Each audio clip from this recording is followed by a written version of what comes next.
Mercredi 15 avril 2020, nous sommes parvenus au jour 20 de notre série de prières, frères et sœurs, et je vous invite donc à prier. Le titre de la méditation pour aujourd'hui au cours de ces 100 jours de prière, c'est bien « Dieu est fidèle ». Le croyez-vous, frères et sœurs?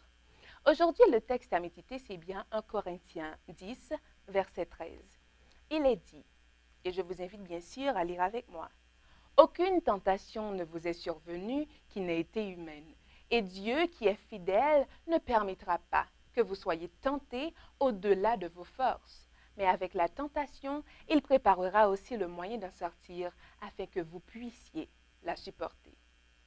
Mais l'ennemi ne s'aventurera pas au-delà de la sphère qui lui était assignée. Aucune force de la toute-puissance satanique ne peut détruire l'âme qui se confie en toute simplicité dans la sagesse divine. Le Christ est notre forteresse et Satan ne peut exercer aucun pouvoir sur le chrétien qui marche en toute humilité d'esprit avec Dieu. Voici encore la promesse qui nous est faite. À moins qu'on ne me prenne pour refuge, qu'on ne fasse la paix avec moi.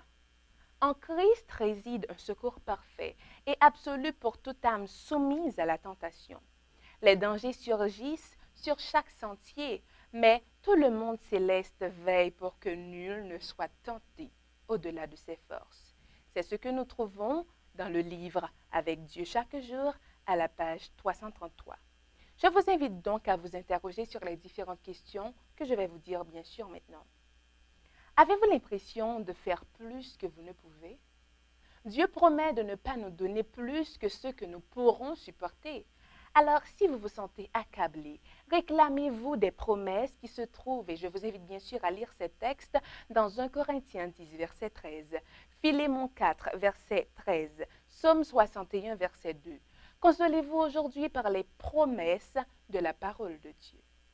Et bien sûr, chaque jour, nous avons des sujets pour être reconnaissants envers Dieu.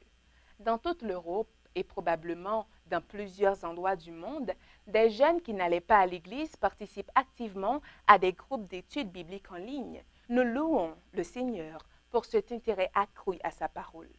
Alors, prions. Prions pour que davantage de nos jeunes soient intéressés à étudier leur Bible. Prions pour un grand réveil de nos jeunes. Prions pour nos jeunes du monde entier qui participent à leur propre 100 jours de prière organisés par le département de santé de la jeunesse de la Conférence générale et le ministère des enfants et des adolescents. Prions pour que nos enfants et nos jeunes comprennent lorsque nous prions, Dieu entend et il répond à nos prières. Prions pour les enseignants qui ont du mal à donner des cours en ligne. Prions pour qu'ils reçoivent de Dieu la compétence d'utiliser la technologie de manière bénéfique pour tous. Prions pour la sagesse et la patience. Prions pour l'endurance des médecins, des infirmiers, des professionnels de santé qui sont en première ligne et qui sont obligés d'être là tous les jours pour aider les patients et de lutter contre le COVID-19. Que Dieu nous garde tous et que Dieu nous permette de pouvoir recevoir les bénédictions dues à ces prières que nous exécutons au cours de ces 100 jours de prière.